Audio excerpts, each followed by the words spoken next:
ওই ছানিয়ার জন্য এক ড্রাইভারকে বেধড়ক মারার কারণে এই রাস্তা অবরোধ করছে।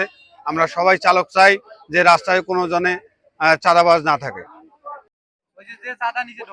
আমি যেটা বলতে চাচ্ছি, আমি একজন চালক, আমি এই রোডে সবসময় গাড়ি চালাই। এখন এই যে ভাই, এনার নাম কি জানি ভাই, এই যে ড্রাইভার তারেক ভাই, উনি আমাদের একজন সহকর্মী চালক।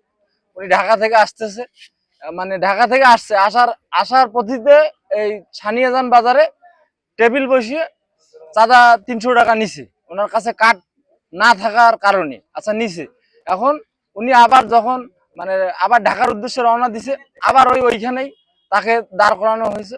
হওয়ার পরে তার কাছে আবার ওই মানে কার্ডের কথা বলা হয়েছে। তা উনি বলছে যে ভাই আমার হেল্পার আমার কার্ডটা হারিয়ে ফেলেছে। তখন বলছে যে না, তোমার হেল্পার হারাই ফেলাইছে ওইটা আমরা বুঝবো না, এখন আমাদের আবার তোমাকে চাঁদা দিতে হবে। উনি চাঁদা দিতে চায় নাই বিধে ওনাকে বেধড়ক মারধর করা হয়েছে। এখন ওই ভাই রংপুর মেডিকেলে ভর্তি আছে।